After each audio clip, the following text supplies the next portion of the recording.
Bonjour à toutes et à tous, ça me fait plaisir de vous retrouver aujourd'hui. Vous savez tous et toutes que j'aime bouger pour louer mon Seigneur et mon Dieu. Vous le voyez quand on est ensemble, donc lors des célébrations. Et je veux croire que vous êtes déjà prêts, debout, pour vivre ce temps donc extraordinaire de la louange, peu importe l'écran que vous avez, que ce soit devant un smartphone, devant une tablette ou encore devant votre écran de télé. J'aimerais vous lire un passage qui est en lien avec la thématique de ce matin que vous retrouvez dans 1 Pierre à partir du verset 9. Donc 1 Pierre 2, verset 9. Vous au contraire, vous êtes une race élue, un sacerdoce royal, une nation sainte, un peuple acquis, afin que vous annonciez les vertus de celui qui vous a appelé des ténèbres à la lumière. Waouh! Moi, ça me fait du bien, ça m'encourage de savoir qu'en plus de ça, de tout ce qu'il nous est déclaré sur nos vies, qu'on est appelé des ténèbres à la lumière. Waouh, phénoménal. Nous allons avoir un temps de louange avec l'équipe d'Amanda et juste après, une parole d'encouragement par Bérénice. Alors à tout de suite. Bonjour à tous, on se réjouit de vous retrouver ce dimanche avec Victor, Amaya et Amanda. On veut partager ce moment avec vous ce matin en commençant par ce temps de louange. On veut que vous puissiez simplement, par ce chant qu'on a pris, du coup j'ai pris le chant Saint-Esprit, et qui dit Saint-Esprit, tu es le bienvenu. Et je veux simplement qu'on puisse inviter le Saint-Esprit à entrer dans nos cœurs, dans nos maisons, dans nos familles, dans nos études, en fait, que rien ne puisse l'épargner, et que vous puissiez simplement lever vos mains vers le ciel, simplement dire au Saint-Esprit, Saint-Esprit, viens dans nos familles, viens dans nos maisons, viens demeurer en nous, Saint-Esprit, et que ta volonté et ton règne puissent se faire.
puissions réellement déverser nos cœurs, Seigneur, déverser, Seigneur, nos prières, Seigneur, parce que nous savons, Seigneur, que tu es parmi nous, Seigneur.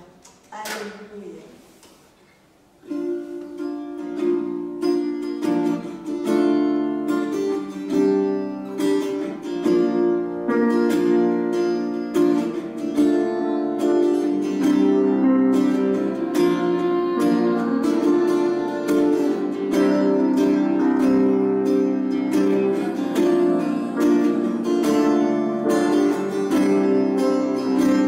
Par ses blessures, je suis guéri.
notre vie, Seigneur. Regarde, nous pourra nous séparer de ton amour.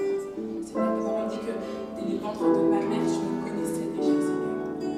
Tu sais les plans parfaits que tu as formés, Seigneur, sur ma vie. Et on veut te suivre, Seigneur, parce que tu as prévu pour nous, Seigneur.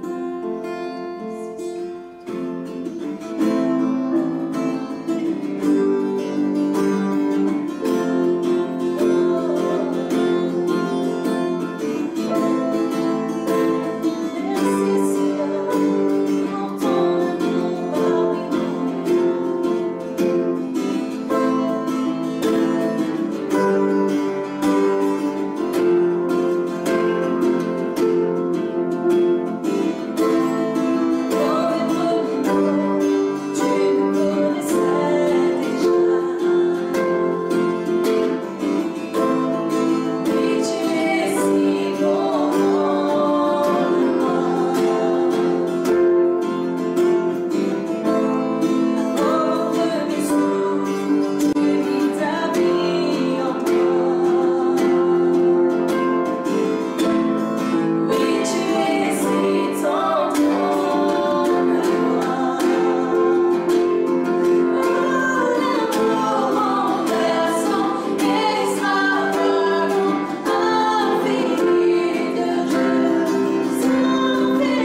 te sentir seul pour traverser des tempêtes, des obstacles.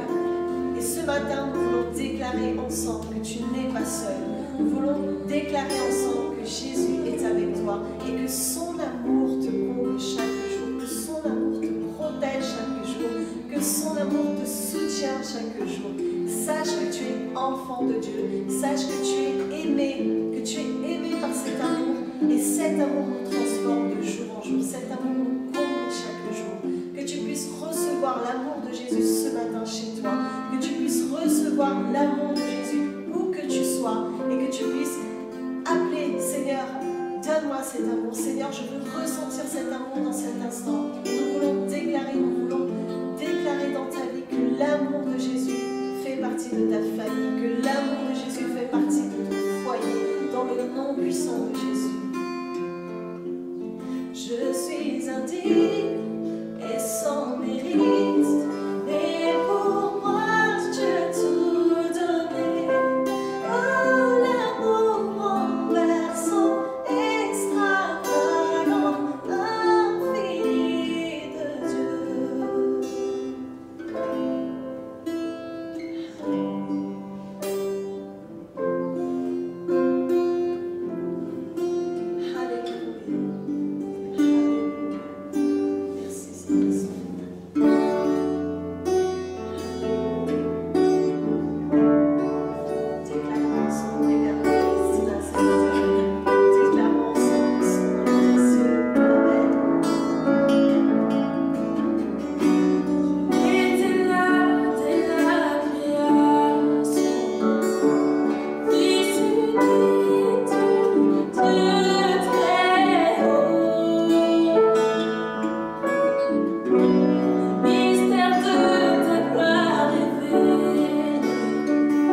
Seigneur, et nous voulons déclarer ensemble que tu es glorieux, que tu es majestueux et que tu es victorieux, Seigneur. Alléluia. Bonjour à tous, je m'appelle Bérénice. Pour ceux qui ne me connaissent pas, je suis la fille de Luc et Rachel. J'habite en Angleterre depuis plus de 3 ans maintenant. Et donc, si j'utilise des mots en anglais pendant cette petite vidéo, ça pourrait expliquer pourquoi, parce que je ne parle pas beaucoup en français quand je suis là-bas. Donc, mes parents m'ont envoyé un message et m'ont demandé de filmer une petite vidéo avec vous pour parler un peu de mes pensées et de ce que je pense en ce moment à propos de mon verset préféré. Donc, je vais partager avec vous mon verset préféré qui est Psaume 94, verset 19. Donc, si vous voulez ouvrir vos Bibles avec moi, qu'on puisse le lire ensemble. Donc, Psaume 94, verset 19 dit « Quand les pensées s'agitent en foule au-dedans de moi, tes consolations réjouissent mon âme. » En anglais, ce verset peut se traduire par le fait que l'anxiété nous vole notre joie. Et j'aimerais que vous gardiez ça en mémoire pour qu'on puisse tous être sur la même page pendant que je parlerai pendant ces prochaines petites minutes avec vous. De ce fait, vous pourrez comprendre à quelle destination je vous emmène. Donc, pour être honnête avec vous, pour ceux qui ne me connaissent pas, j'ai 21 ans. Et pour ceux qui me connaissent, vous savez tous que je suis un peu comme mon père, donc j'ai une joie de vivre qui rayonne normalement. Et ces derniers temps, j'ai l'impression que l'anxiété et le stress face à l'avenir et tout ce qui se passe en ce moment m'a attaqué moi, mais non seulement moi, mais aussi nous tous. Donc c'est pour ça que je vais parler d'anxiété aujourd'hui et du fait que ça nous vole notre joie. Donc depuis quelques mois, je lutte avec l'anxiété et le stress. Pas seulement à cause de cette situation, j'ai commencé à lutter avec avant que cette situation arrive ici. Et j'ai remarqué que l'anxiété et le stress a commencé à affecter ma relation avec Dieu, ma relation avec mes amis, avec mon copain Mikey, et que ça a affecté ma manière de penser aussi. Donc, j'ai décidé que quand j'ai lu ce verset, il y a quelques semaines, je suis tombée dessus. Et quand je l'ai lu, j'ai décidé de le déclarer sur ma vie pour que je puisse vraiment vivre en accordance avec ce verset. Parce que je veux pas que l'anxiété vole ma joie. Donc, je veux construire ma vie sur Jésus, son amour et sa joie. Et je ne veux pas être anéantie par l'anxiété. Et je veux vous encourager ce matin et vous dire que ça arrive à tout le monde d'avoir un coup de mou, d'avoir un mauvais jour, ou des choses comme ça. Mais ne laissez pas ces jours devenir des semaines et des mois. Parce que le plus longtemps vous laisserez cette anxiété et ce stress vous attaquer, le plus longtemps ça vous prendra de retrouver cette joie de vivre. Et croyez-moi, ça fait du mal. Donc, mon papa, quand je lui ai dit que j'ai un problème, et je suis sûre qu'il vous l'a tous déjà dit aussi, il m'a dit « c'est simple ». Et je suis sûre que vous l'avez déjà entendu dire quand il prêche ou des choses comme ça. Et il a raison. Ça m'a pris quelques temps à comprendre qu'il avait raison. Du moment que c'est tout dans les mains de Dieu, pourquoi je suis stressée, pourquoi je suis anxieuse, Dieu est au contrôle. Je sais que c'est plus facile à dire qu'à faire, mais il n'y a rien de mieux que d'être rempli de joie, de la joie de Dieu. J'aime ce que Rick Warren dit à propos de qu'est-ce que la joie. Il dit que la joie est l'assurance établie que Dieu contrôle tous les détails de ma vie, la confiance tranquille que finalement tout va très très bien, et le choix déterminé de louer Dieu dans chaque situation. Pourquoi est-ce qu'on est encore anxieux? Pourquoi est-ce qu'on est encore stressé? Dieu est en contrôle, donc pourquoi est-ce qu'on a encore des choses dont on doit se battre? Pourquoi on doit se battre encore contre cette anxiété, cette négativité qui nous affecte? Il faut qu'on récupère cette joie de vivre, il faut qu'on récupère cette joie que Dieu nous a donnée. Je pense que j'ai toujours eu cet exemple de joie dans ma vie, mais je n'avais pas encore réalisé qu'il était toujours là. Et cet exemple, c'est mon père. Je me souviens, et Ben peut vous en parler aussi, que le matin, il venait dans nos chambres, dans la salle de Benjamin et moi. Et il venait pour nous réveiller, il commençait à chanter une chanson à propos de se lever, d'être de bonne humeur, claquer des doigts et danser. Et puis, je me souviens que Benjamin et moi, on était là, qu'est-ce que tu fais? Mais je crois que je l'ai jamais... Dans la voiture aussi, il nous demandait toujours de déclarer qui régnait sur nos vies, qui régnait sur ce jour qu'on avait été donné. Et je crois que je n'ai jamais vu de mauvaise humeur. Et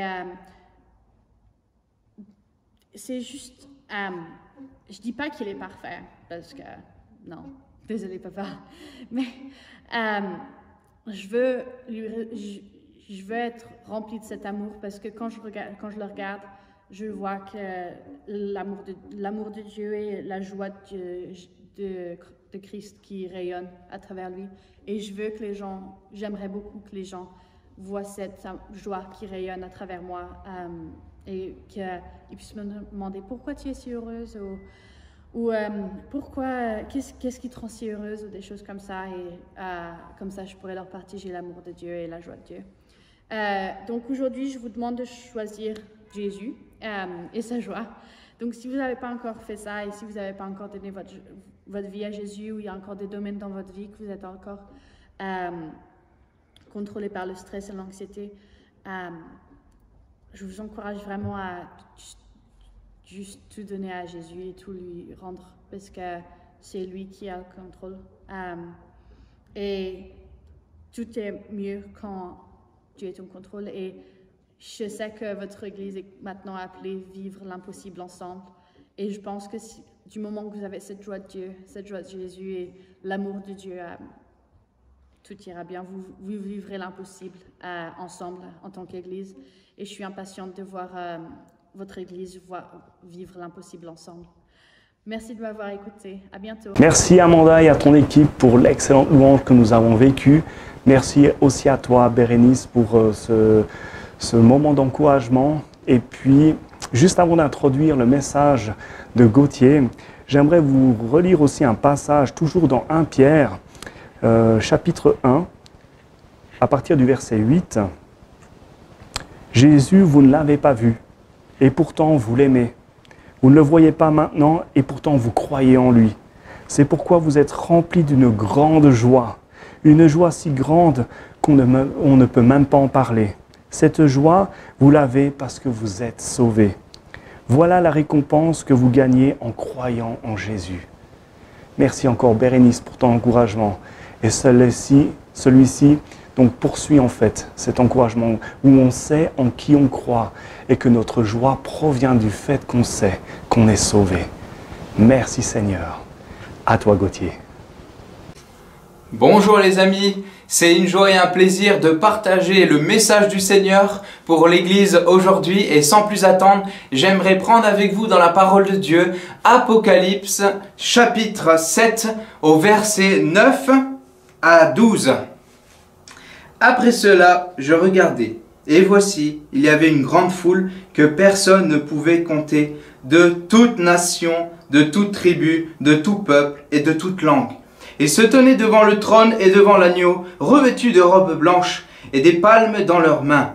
Et ils criaient d'une voix forte en disant, « Le salut est à notre Dieu qui est assis sur le trône et à l'agneau. » Et tous les anges se tenaient autour du trône, et des vieillards, et des 4 êtres vivants, et ils se prosternèrent sur leurs faces devant le trône, et ils adorèrent Dieu en disant, « Amen ! La louange, la gloire, la sagesse, l'action de grâce, l'honneur, la puissance et la force soient à notre Dieu au siècle des siècles. Amen. » Le thème de mon message, c'est le réveil des nations. Et vous savez que notre Église est constituée de plusieurs nations. Et vraiment, ce message est destiné à chacun d'entre nous, mais particulièrement aussi à tous ceux qui ont aussi dans leur cœur ces nations. C'est vraiment une richesse pour l'Église d'avoir ces nations. C'est vraiment un privilège. Et j'aimerais aussi vous encourager, justement en partageant ce message sur vraiment cette révélation. Qu'est-ce que le réveil des nations? Et j'aimerais partager avec vous que simplement que Dieu parle très souvent à un homme comme il parle à une nation. Prenons l'exemple d'Abraham, où Dieu a parlé à Abraham et il a dit « Tu seras le père d'une multitude ». Et par la suite, Dieu parla à Moïse, qui a été vraiment l'instrument de Dieu pour la délivrance du peuple d'Israël. Et si nous continuons plus loin dans les Écritures, nous avons aussi notre Jonas. Dieu a parlé à Jonas pour vraiment la délivrance du peuple de Ninive. Puis pour finir, Dieu a parlé à son fils Jésus pour la délivrance et pour le salut de chaque être humain sur cette terre. Et j'aimerais dire aussi pour chaque nation qui sommeille dans chacune d'entre nous. Il y a une nation qui sommeille en toi et aujourd'hui, par la grâce de Dieu, je crois que cette nation peut être réveillée. Et j'aimerais prendre avec vous aussi dans Matthieu 28, versets 18 à 20. Nous le connaissons tellement bien ce passage. C'est la grande mission de notre Seigneur et c'est aussi notre grande mission à tous ceux qui croient en son nom, de partager la bonne nouvelle du Seigneur Jésus. Alors lisons-le ensemble. Matthieu 28, versets 16 à 20. Les 11 disciples. Non, pardon, excusez-moi. Matthieu 28, versets 18 à 20. Jésus, s'étant approché, leur parla ainsi. Tout pouvoir m'a été donné dans le ciel et sur la terre. Allez, faites de toutes les nations des disciples, les baptisant au nom du Père, du Fils et du Saint-Esprit, et enseignez-leur à observer tout ce que je vous ai prescrit. Et voici, je suis avec vous tous les jours jusqu'à la fin du monde. Et c'est important de surligner et aussi de vous questionner. Mais où est notre Jérusalem? Qui est à Jérusalem? Quelle personne Dieu t'a mis à cœur? Quel fardeau de prière Dieu t'a donné afin de réveiller en toi cette nation? Et plus loin, où est ta Judée? C'est plusieurs personnes et nous pouvons aller continuer comme ça. Où est ta Samarie? Ces foules de personnes, ces nations que Dieu veut donner à chaque croyant, parce que ce n'est pas réservé simplement à un ministère d'évangélisation, mais c'est réservé à tous ceux qui croient en son nom. La parole nous dit que en son nom, ils en imposeront les mains aux malades. Les malades seront guéris. Et aussi, par la puissance de la prédication opérée par le Saint-Esprit, Dieu est capable d'ouvrir les yeux des non-croyants afin qu'ils puissent voir avec leur cœur et reconnaître qu'il y a un seul Seigneur et Sauveur, qu'en Jésus-Christ. Et j'aimerais développer avec vous cette pensée du réveil des nations, que Dieu veut réveiller la nation qui sommeille en toi. J'aimerais prendre avec vous, de manière prophétique, le livre de Jonas. Simplement un extrait dans Jonas au chapitre 1. Au verset 3, « Et Jonas se leva pour s'enfuir à Tarsis, loin de la face de l'Éternel. Il descendit à Jaffo et se trouva un navire qui allait à Tarsis. Il paya même le prix du transport et s'embarqua pour aller avec les passagers à Tarsis, loin de la face de l'Éternel. » Jonas, un prophète, Dieu lui parla. Et pour résumer, vous connaissez l'histoire, mais simplement pour résumer, pour nous rappeler un peu, ce peuple de Ninive commettait toutes sortes d'abominations devant l'Éternel, et Dieu avait arrêté leur destinée et avait décrété un jugement car il en était assez. Ils s'étaient éloignés de la face de Dieu et ils s'étaient fourvoyés dans leurs péchés. Et Dieu avait dit à Jonas de déclarer un jugement sur cette ville et sur ce peuple. Et Jonas savait pertinemment, il connaissait Dieu et il savait que si il continuait à parler, que s'il ne se repentait pas et s'il ne s'humilie pas devant Dieu et ne revenait pas de leurs péchés, alors Dieu allait les juger. Mais il connaissait le cœur de Dieu, qui était un Dieu compatissant, que Dieu était capable aussi de leur faire grâce et de leur pardonner. Alors Jonas, comme il n'aimait pas ce peuple et ne désirait pas que ce peuple fasse la paix avec Dieu, il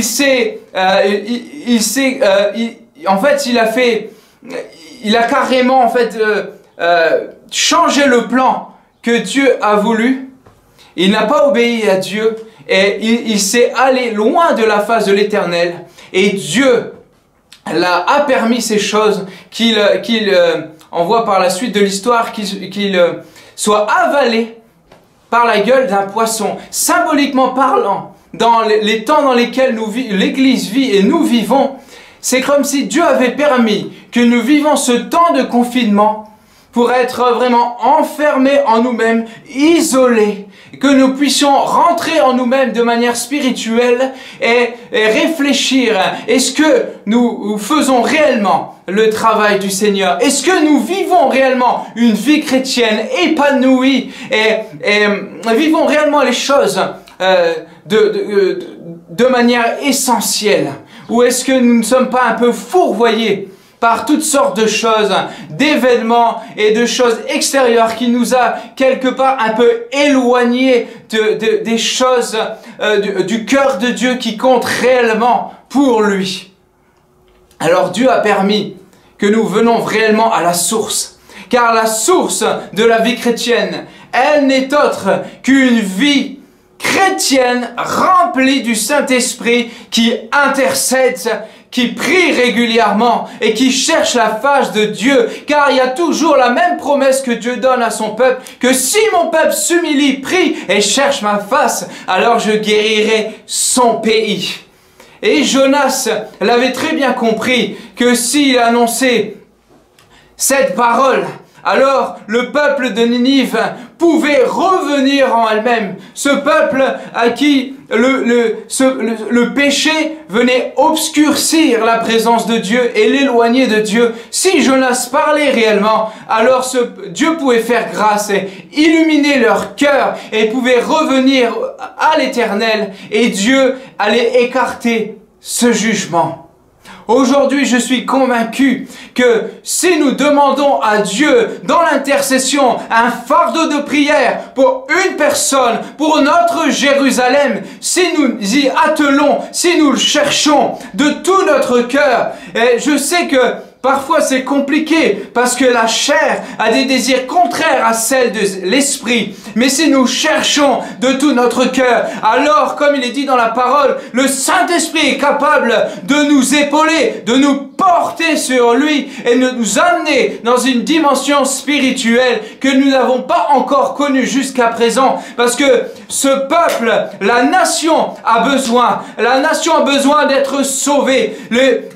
Vous savez, rien n'est charnel, tout est spirituel. Les armes avec lesquelles nous luttons ne sont pas charnelles, mais sont spirituelles. Paul nous dit, il y a beaucoup de forteresses, il y a beaucoup de raisonnements, de pensées qui sont là et qui empêchent les gens de venir à Jésus, qui empêchent les gens de recevoir la révélation que Christ est mort et ressuscité pour tout un peuple, pour toutes les nations. Et il est une urgence, car vous voyez très bien dans les derniers temps et dans le ciel que toutes nations vont le reconnaître et que Dieu veut que tous soient sauvés et parviennent à la connaissance de la vérité. Alors, je vous en conviens, mes chers amis en Christ, ma chère famille de l'Église, prenez du temps devant la face du Seigneur, en esprit et en vérité. Demandez un fardeau pour une personne, votre Jérusalem, plus que de toute action missionnaire d'évangélisation. Premièrement, car l'essentiel pour Dieu, c'est chercher sa face, s'attendre à lui, qu'il nous donne ses commandements, sa direction dans l'esprit, afin que nous puissions agir maintenant avec notre cœur, avec notre corps, pour voir du résultat, pour voir le royaume de Dieu s'accomplir dans les vies, dans les cœurs. Que toutes les résistances spirituelles qui empêchent les vies de naître tout à nouveau, nous avons besoin de vivre un enfantement spirituel, d'enfanter spirituellement des âmes. Des âmes. Dieu s'intéresse à des âmes plus qu'à des cultures, plus qu'à des traditions, plus qu'à des religions. Derrière la religion, derrière les religieux, il y a des âmes qui crient, il y a des âmes qui sont angoissées, il y a des âmes qui ont peur du lendemain, ils n'ont aucune espérance. On a besoin de sortir de nos limitations, de sortir de nos pensées limitées, charnelles, de se dire mais non, pas lui, il n'a pas la même condition sociale que moi, pas celle-là, parce que celle-là n'a pas la même religion que moi, elle ne pourra pas comprendre les choses. Vous savez, mes amis, en Christ, il y a quelque chose que nous avons besoin de saisir. C'est une dimension spirituelle. Le combat est spirituel. Fermons la porte de notre chambre. Prenez la main de votre conjoint et commencez à intercéder, à prier comme Abraham a prié. Et pour que l'autre soit épargné du jugement de Dieu. Et Dieu l'a fait. Comme aussi Dieu a permis à réfréner son jugement quand Moïse a intercédé pour le peuple qu'il ne soit pas décimé. Dieu l'a fait, car nous avons un Dieu de grâce, de miséricorde et compatissant. Mais Dieu cherche un peuple qui s'humilie, qui prie et qui se tient à la brèche. C'est difficile.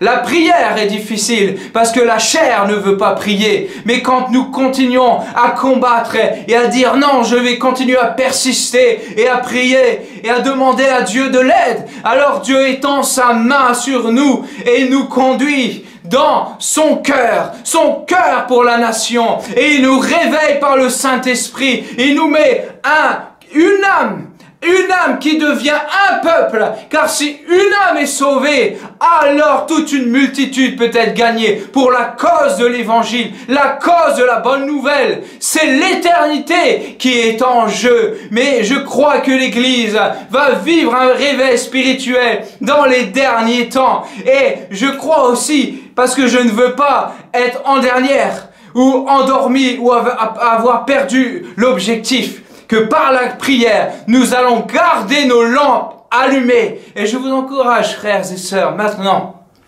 si ce message vous a parlé de manière personnelle et vivante, et si toi aussi tu rencontres des défis dans la prière, des défis dans l'intercession, eh bien j'aimerais simplement prendre un temps avec vous pour prier. Et j'aimerais aussi, de manière particulière, de prier pour vous aussi, pour que Dieu vous donne un fardeau d'intercession pour une personne, afin qu'il génère en nous une nouvelle naissance spirituelle qui va donner naissance à d'autres pour que tous soient sauvés et parviennent à la connaissance de la vérité en Christ. Seigneur Jésus, je te prie maintenant que tu envoies le feu du Saint-Esprit maintenant sur toutes ces Seigneur croyants, Père. Que tu réveilles maintenant le moteur d'intercession maintenant. Un réveil d'intercession maintenant dans leur cœur et dans leur vie. Que tu fasses naître en eux une nation, un peuple, une âme, afin que tous soient sauvés et parviennent à la connaissance de la vérité. Donne-leur, Seigneur, de persévérer dans la prière. Motive-les, encourage-les à vivre une vie de prière, motivée par l'essentiel, motivée par la présence du Saint-Esprit. Car en toi, nous avons la victoire. Tu as déjà remporté la victoire il y a 2000 ans. Nous avons simplement besoin de nous tenir à la brèche et de vivre cette réalité. Dans le nom précieux de Jésus, j'ai prié. Amen. Je voudrais prendre un temps aussi pour toi qui t'es connecté. Peut-être tu as pris le message en cours et peut-être que tu t'es dit dans ce temps difficile, j'ai besoin de me reconnecter à Dieu. Et tu as entendu ce message aujourd'hui et tu as été touché dans ton cœur. Il y a quelque chose qui s'est passé en toi. Et j'aimerais simplement prier pour que Dieu rallume en toi la passion pour lui. Alors j'aimerais que tu fermes les yeux avec moi et je vais prier avec toi. Seigneur Jésus, je te prie pour ces personnes qui se sont peut-être éloignées de toi, qui se sont peut-être refroidies spirituellement. Alors qu'ils ont entendu ce message, ça les a vraiment percutés et ils ont pris conscience qu'ils ont peut-être laissé de côté l'essentiel. Je te prie, Seigneur, de ranimer, Seigneur, la flamme. Ranime le don du Saint-Esprit qui est en eux, dans le nom précieux de Jésus. Ainsi j'ai prié. Amen. Merci Gauthier pour ton excellent message. Toujours bon d'être activé par tout ce que tu déclares au nom de Jésus. On a la possibilité de donner nos dîmes et nos offrandes. Vous pouvez accéder directement sur le site vie.best/donner pour pouvoir donner ce que Dieu a mis en vos cœurs. Donc sur vie.best/donner. Et là tout de suite, le pasteur Luc va nous donner quelques explications sur le pourquoi nous n'avons pas encore repris nos cultes, nos célébrations donc, dans les bâtiments. À toi Luc. Merci Pasteur John. Et avant d'aller plus loin et de vous expliquer pourquoi est-ce qu'on n'a pas encore repris nos célébrations, j'aimerais vous remercier dans ces temps particuliers dans lesquels on passe, qui sont des temps de pression pour certains, des temps d'incertitude pour d'autres. J'aimerais vous dire merci pour votre fidélité, merci pour votre générosité, où semaine après semaine, mois après mois, vous apportez vos dîmes, vos offrandes, ce qui nous permet en tant qu'Église Vie d'accomplir la vision que Dieu nous a donnée.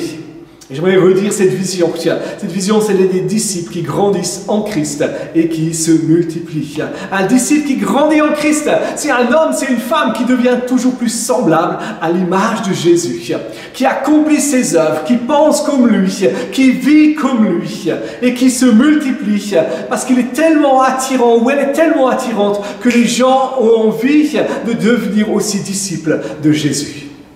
Et on va prendre un moment maintenant, on va prendre un chant et pendant ce chant, ce sera un temps où vous pouvez apporter encore vos dîmes et vos offrandes sur le site vie.best/donner. Vous pouvez donner pour Toulon, vous pouvez donner pour Ambéry, vous pouvez donner pour la mission.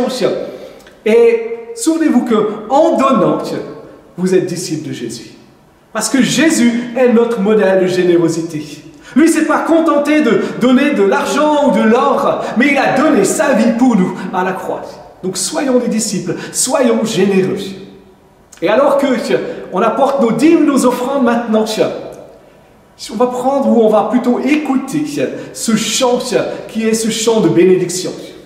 Dans le livre des Nombres, il est écrit au chapitre 6, au verset 24 et 26, cette parole de bénédiction du peuple que Dieu donne au peuple d'Israël et qui est pour nous aussi en tant qu'Église, aujourd'hui, qui est pour les nations, où il est dit que le Seigneur te bénisse et te garde.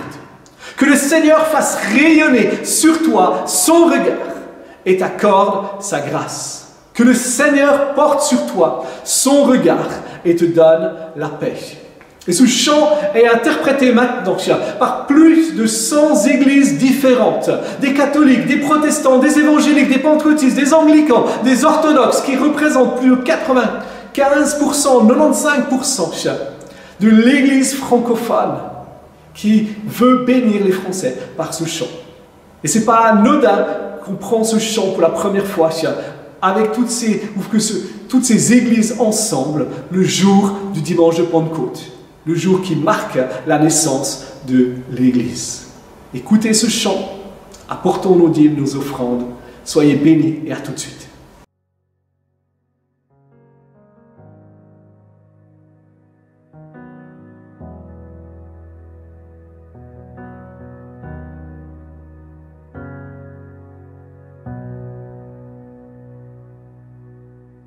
Dieu te bénit et te garde. Il rayonne sur toi, il t'accorde sa grâce. Ton Dieu se tourne vers toi, Te donne la paix.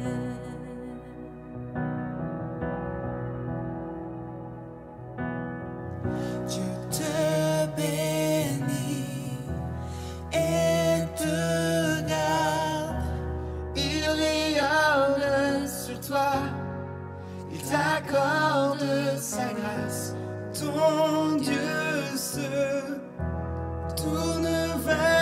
toi te donne paix.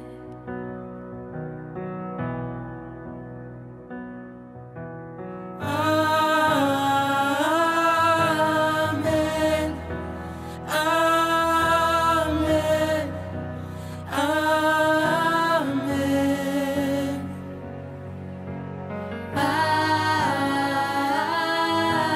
Amen. Amen. Amen. Te bénit, Et te garde, il rayonne sur toi. il t'accorde sa grâce. Ton Dieu se tourne vers toi, te donne la paix.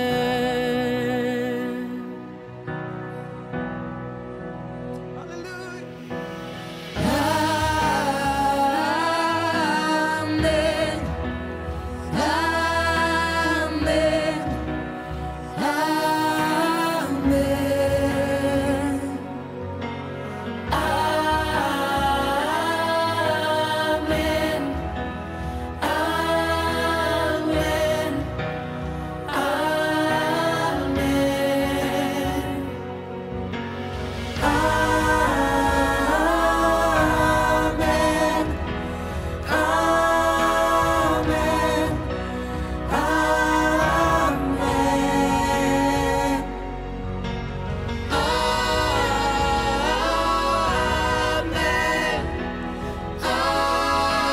Amen. Amen. Notre message est simple, c'est dans le ciel qu'il puise son essence. Viens recevoir cette paix qui surpasse toute intelligence. Et dans le calme et la confiance, même au milieu des afflictions, reçois ce souffle d'amour et cette douce bénédiction. Que sa faveur reste sur toi pour plus de 1000 générations, sur ta famille et tes enfants et les enfants de leurs enfants. Que sa faveur reste sur toi pour plus de 1000 générations, sur ta famille et tes enfants et les enfants de leurs enfants. Que sa faveur reste sur toi pour plus de 1000 générations, sur ta famille et tes enfants et les enfants de leurs enfants. Que sa faveur reste sur toi pour plus de 1000 générations, sur ta famille et tes enfants et les enfants de leurs enfants. Que sa présence t'environne, là avec toi, à tes côtés, qu'elle t'inonde et t'entoure. Il est pour toi, il est pour toi, dès le matin jusqu'au coucher, à chaque pas, veillant sur toi, dans les larmes et dans la joie. Il est pour toi, il est pour toi, il est pour toi, il est pour toi, Il est pour toi, il est pour toi, il est pour toi, il est pour toi.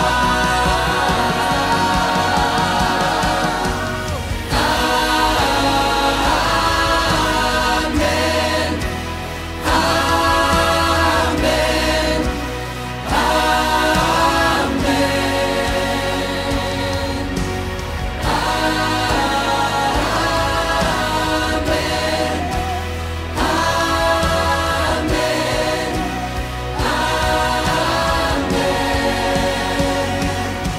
sa faveur reste sur toi pour plus de 1000 générations, sur ta famille et tes enfants et les enfants de leurs enfants.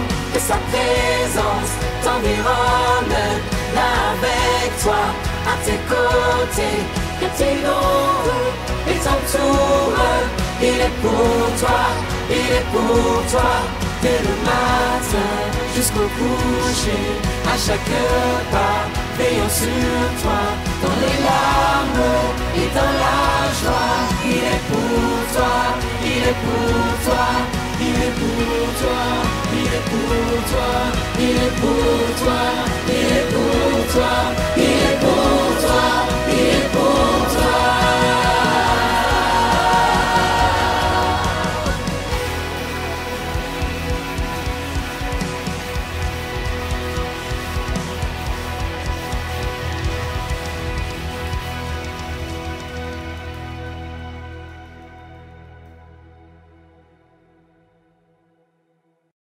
Waouh!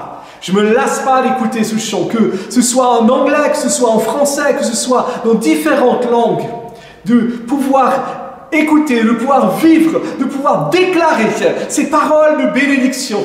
Et on va vous donner tout à l'heure le lien YouTube pour que vous puissiez à votre tour communiquer cette bénédiction en transférant ce chant à vos amis, que ce soit des amis qui soient dans la foi ou des amis qui ne sont pas encore dans la foi. Dieu est ce Dieu qui bénit et il désire t'utiliser pour bénir.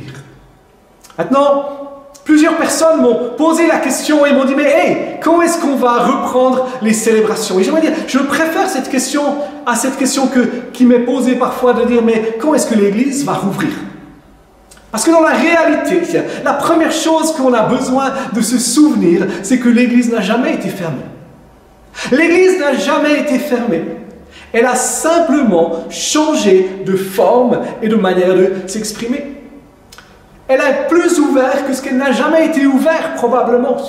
Il y a quelques semaines, il y a un petit dessin qui était là, qui passait dans les réseaux sociaux, où on voyait le diable et Dieu. Et le diable dit à Dieu, « Tu vois, j'ai fermé toutes les églises. » Et Dieu lui répond, « Tu vois, j'ai ouvert une église dans chaque maison. » Et c'est la réalité. Ce qui veut dire qu'on n'a pas de pression pour l'instant de réouvrir nos célébrations publiques du dimanche. Et une des raisons pour lesquelles on ne veut pas les ouvrir pour le moment, c'est parce qu'on désire respecter les normes sanitaires qui nous sont imposées par notre gouvernement. Nos locaux à Thonon ne nous permettent pas de respecter ces normes sanitaires. Alors vous me direz, oui, mais Ambilly, c'est assez grand, il y a de la place. Je veux dire, oui et non. Dans le sens que les normes sont très contraignantes. Elles sont difficiles à appliquer. Et on n'a pas envie d'appliquer des normes à moitié parce qu'on veut respecter ce que l'État nous demande de faire.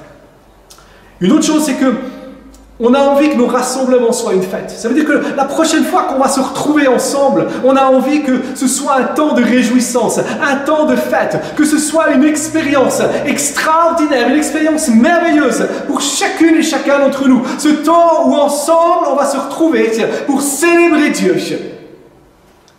Et les normes sanitaires ne nous permettent pas que ce soit ça comme ça aujourd'hui. Ça risque de générer des frustrations. Frustration de pouvoir, oui, se voir, mais de ne pas pouvoir se toucher.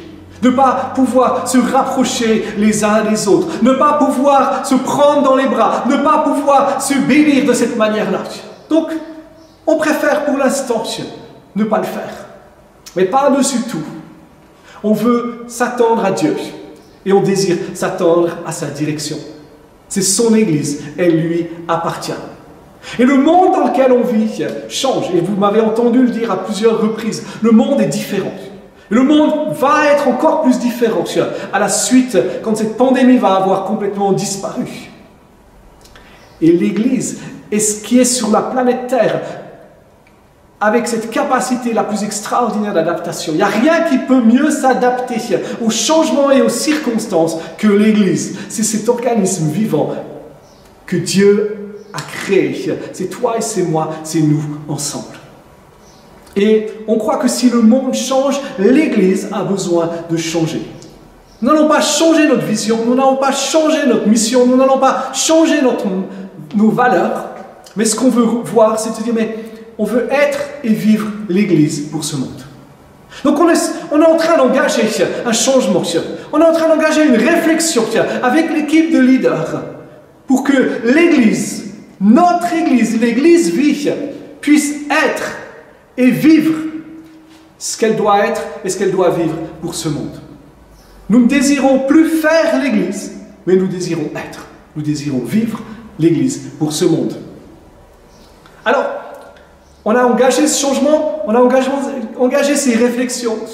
Mais on aimerait te dire, si tu désires participer, si tu désires contribuer à ce changement, on a besoin de toi, tu es l'Église.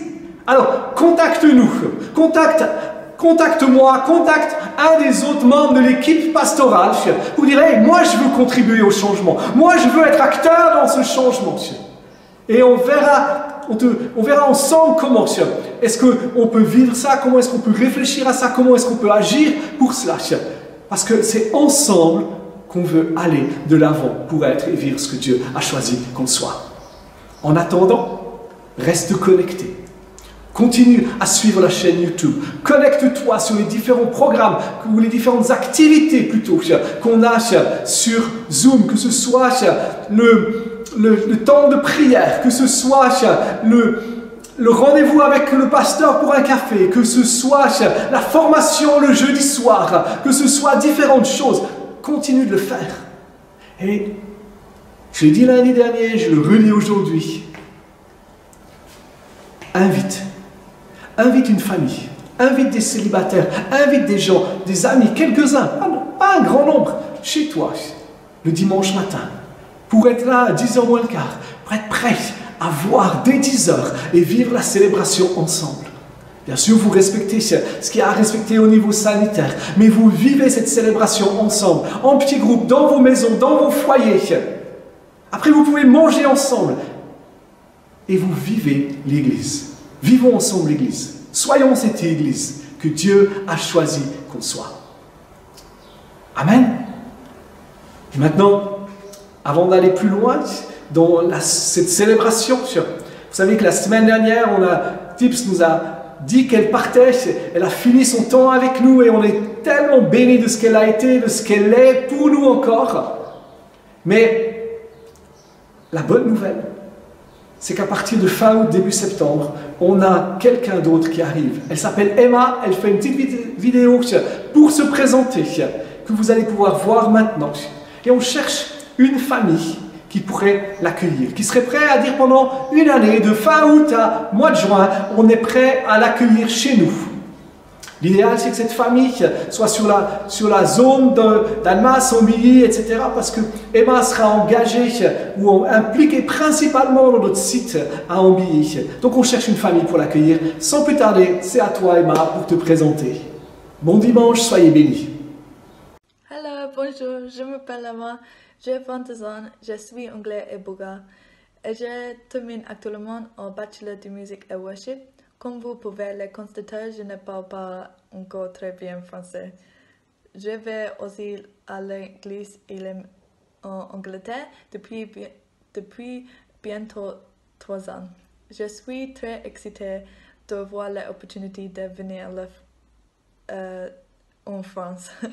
Et je suis impatiente de vous rencontrer tous et de servir Dieu ensemble. Je me suis sentie appelée à venir en France car j'ai senti Dieu me dire de continuer à servir dans ma passion de diriger la louange. Crier est bien plus encore. Merci de m'avoir écouté et passé une semaine. Béni, à bientôt. Bye. Merci Pasteur Luc pour ces explications. Vous savez que vous avez toujours la possibilité de nous contacter via vie.best et nous envoyer donc tous les messages via ce procédé.